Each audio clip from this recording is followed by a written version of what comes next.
യെശയ്യാ പ്രവാചകന്റെ പുസ്തകത്തിൽ നിന്നുള്ള വായന 51-ാം അധ്യായം. സിയോന് ആശ്വാസം.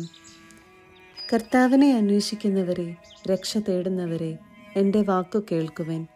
നിങ്ങളെ വെട്ടിയെടുത്ത പാറയിലേക്കും നിങ്ങളെ കുഴിച്ചെടുത്ത ഖനിഗർഭത്തിലേക്കും നോക്കുവൻ.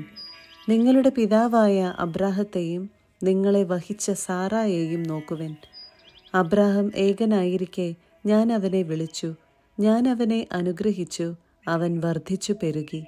കർത്താവ് സിയോനെ ആശ്വസിപ്പിക്കും, അവളുടെ വിജന പ്രദേശങ്ങളെ സാന്ത്വനപ്പെടുത്തും. അവളുടെ മരുപ്രദേശങ്ങളെ ഏദൻ പോലെയും മണലാരണ്യങ്ങളെ കർത്താവിൻ്റെ തോട്ടം പോലെയും ആക്കും.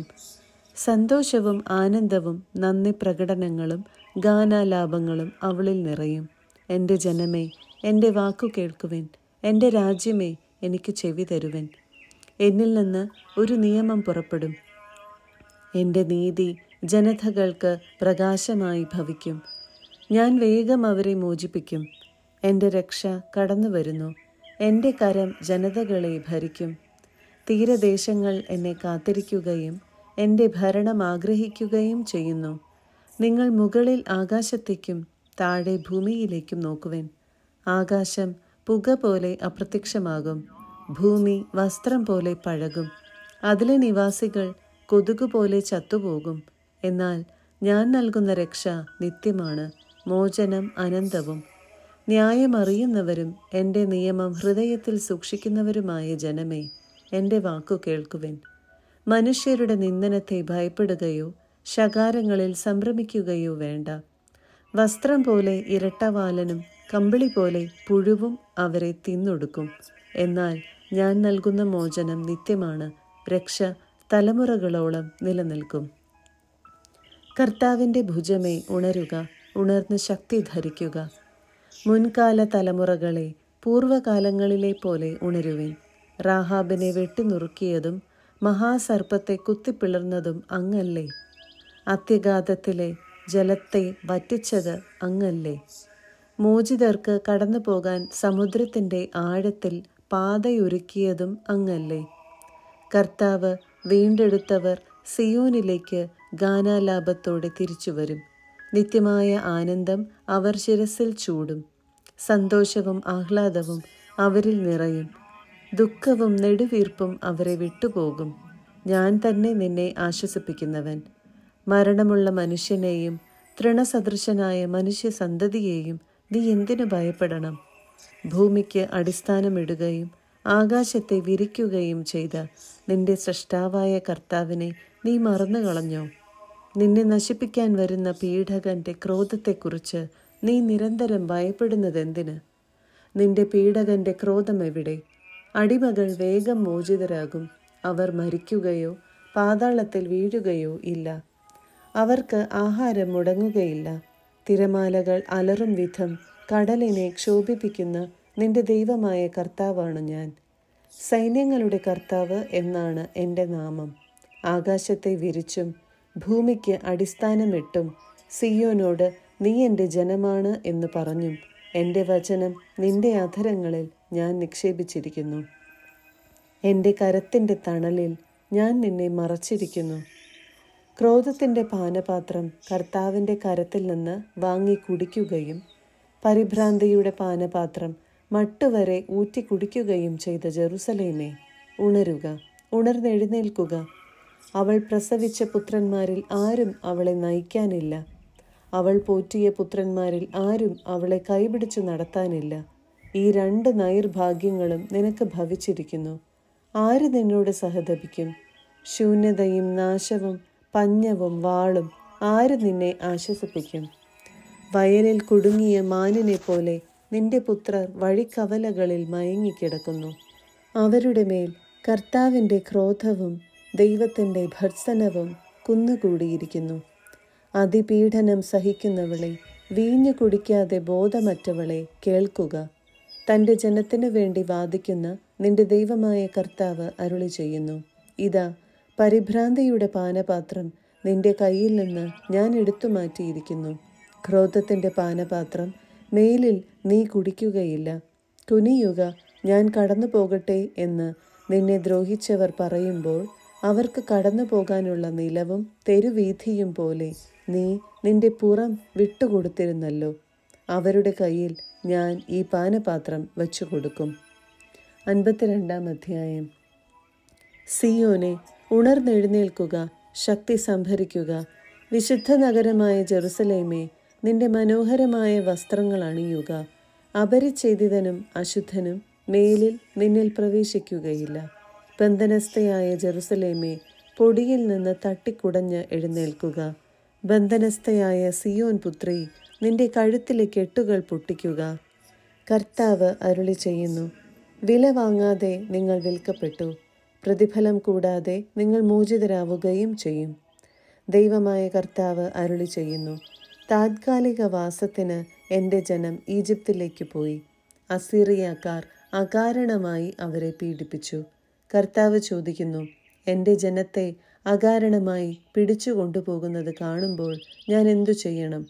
അവിടുന്ന് അരുളി ചെയ്യുന്നു, അവരുടെ ഭരണാധികാരികൾ വിലപിക്കുന്നു. എൻ്റെ നാമം നിത്യവും ഇടതടവില്ലാതെ നിന്ദിക്കപ്പെടുന്നു. എൻ്റെ ജനം എൻ്റെ നാമം അറിയും. ഞാൻ തന്നെയാണ് സംസാരിക്കുന്നതെന്ന് ആ ദിവസം അവർ അറിയും. ഇതാ, ഞാൻ ഇവിടെയുണ്ട്. സദ്വാർത്ത അറിയിക്കുകയും സമാധാനം വിളംബരം ചെയ്യുകയും രക്ഷയുടെ സന്ദേശം പ്രഘോഷിക്കുകയും സിയോനോട് നിന്റെ ദൈവം ഭരിക്കുന്നുവെന്ന് പറയുകയും ചെയ്യുന്നവൻ്റെ പാദം മലമുകളിൽ എത്ര മനോഹരമാണ്. ശ്രദ്ധിക്കുക, നിന്റെ കാവൽക്കാർ സ്വരമുയർത്തുന്നു. അവർ സന്തോഷത്തോടെ ഒരുമിച്ച് പാടുന്നു. കർത്താവ് സിയോനിലേക്ക് തിരികെ വരുന്നത് അവർ നേരിട്ട് കാണുന്നു. ജെറുസലേമിലെ വിജനതകളെ ആർത്തുപാടുവിൻ. കർത്താവ് തൻ്റെ ജനത്തെ ആശ്വസിപ്പിച്ചിരിക്കുന്നു, ജെറുസലേമിനെ മോചിപ്പിച്ചിരിക്കുന്നു. തൻ്റെ പരിശുദ്ധ കരം എല്ലാ ജനതകളുടെയും മുൻപിൽ ഉയർത്തിപ്പിടിച്ചിരിക്കുന്നു. ഭൂമിയുടെ എല്ലാ അതിർത്തികളും നമ്മുടെ ദൈവത്തിൽ നിന്നുള്ള രക്ഷ കാണും. പോകുവിൻ, പോകുവിൻ, അവിടെ നിന്ന് കടന്നു പോകുവിൻ. അശുദ്ധ വസ്തുക്കളെ സ്പർശിക്കരുത്. കർത്താവിൻ്റെ പാത്രവാഹകരെ, നിങ്ങൾ അവളിൽ നിന്ന് ഓടിയകലുവിൻ. നിങ്ങളെ തന്നെ ശുദ്ധീകരിക്കുവിൻ. നിങ്ങൾ തിടുക്കം കൂട്ടേണ്ട, വേഗം ഓടുകയും വേണ്ട. കർത്താവ് നിങ്ങളുടെ മുൻപിൽ നടക്കും. ഇസ്രായേലിൻ്റെ ദൈവമായിരിക്കും നിങ്ങളുടെ പിൻകാവൽക്കാരൻ. കർത്താവിൻ്റെ ദാസൻ 4. എൻ്റെ ദാസനു ശ്രേയസ്സുണ്ടാവും. അവൻ അത്യുന്നതങ്ങളിലേക്ക് ഉയർത്തപ്പെടുകയും പുകഴ്ത്തപ്പെടുകയും ചെയ്യും. അവനെ കണ്ടവർ അമ്പരന്നുപോയി.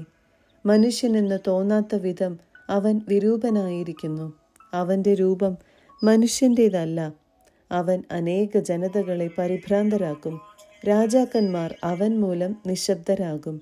അവരോട് പറഞ്ഞിട്ടില്ലാത്തവ അവർ കാണും, കേട്ടിട്ടില്ലാത്തവ മനസ്സിലാക്കുകയും ചെയ്യും. 53-ാം അധ്യായം.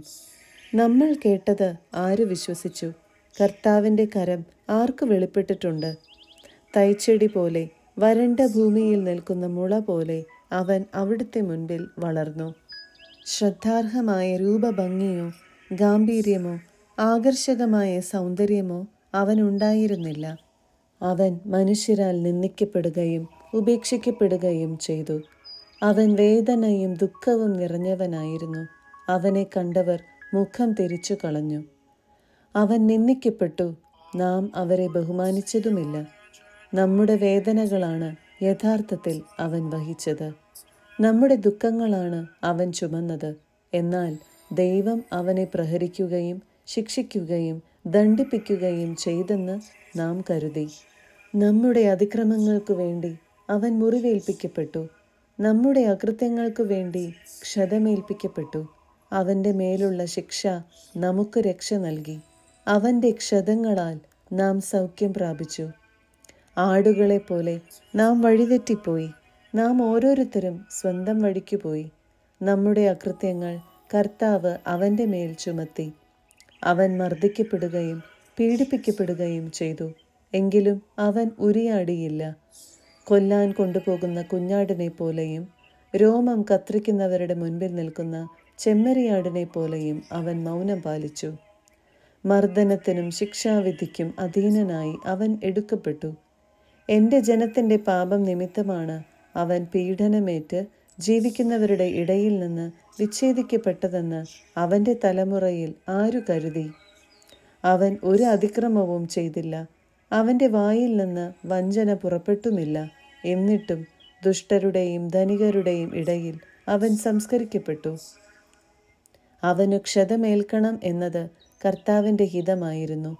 അവിടുന്നാണ് അവനെ ക്ലേശങ്ങൾക്ക് വിട്ടുകൊടുത്തത്. പാപപരിഹാര ബലിയായി തന്നെ അർപ്പിക്കുമ്പോൾ അവൻ തൻ്റെ സന്തതി പരമ്പരയെ കാണുകയും ദീർഘായുസ് പ്രാപിക്കുകയും ചെയ്യും. കർത്താവിൻ്റെ ഹിതം അവനിലൂടെ നിറവേറുകയും ചെയ്യും. തൻ്റെ കഠിന വേദനയുടെ ഫലം കണ്ട് അവൻ സംതൃപ്തനാകും. നീതിമാനായ എൻ്റെ ദാസൻ തൻ്റെ ജ്ഞാനത്താൽ അനേകരെ നീതിമാന്മാരാക്കും. അവൻ അവരുടെ തിന്മകളെ വഹിക്കുകയും ചെയ്യും. മഹാന്മാരോടൊപ്പം ഞാൻ അവന് അവകാശം കൊടുക്കും. ശക്തരോടുകൂടെ അവൻ കൊള്ള മുതൽ പങ്കിടും. എന്തെന്നാൽ അവൻ തൻ്റെ ജീവനെ മരണത്തിന് ഏൽപ്പിച്ചു കൊടുക്കുകയും പാപികളോടുകൂടെ എണ്ണപ്പെടുകയും ചെയ്തു. എന്നിട്ടും അനേകരുടെ പാപഭാരം അവൻ പേറി അതിക്രമങ്ങൾക്കു വേണ്ടി മാധ്യസ്ഥ്യം വഹിച്ചു. 54-ാം അധ്യായം. പുതിയ ജെറുസലം. കർത്താവ് അരുളി ചെയ്യുന്നു: ഒരിക്കലും പ്രസവിക്കാത്ത വന്ധ്യയെ പാടിയാർക്കുക. പ്രസവവേദന അനുഭവിക്കാത്തവളെ ആഹ്ലാദത്തോടെ കീർത്തനമാലപിക്കുക. ഏകാകിനിയുടെ മക്കളാണ് ഭർതൃമതികളുടെ മക്കളെക്കാൾ അധികം. നിന്റെ കൂടാരം വിസ്തൃതമാക്കുക, അതിലെ തിരശീലകൾ വിരിക്കുക. കയറുകൾ ആവുന്നത്ര അയച്ച് നീളം കൂട്ടുക. കുറ്റികൾ ഉറപ്പിക്കുകയും ചെയ്യുക. നീ ഇരുവശത്തേക്കും അതിരുഭേദിച്ചു വ്യാപിക്കും. നിന്റെ സന്തതികൾ രാജ്യങ്ങൾ കൈവശപ്പെടുത്തുകയും വിജന നഗരങ്ങൾ ജനനിബിഡമാക്കുകയും ചെയ്യും.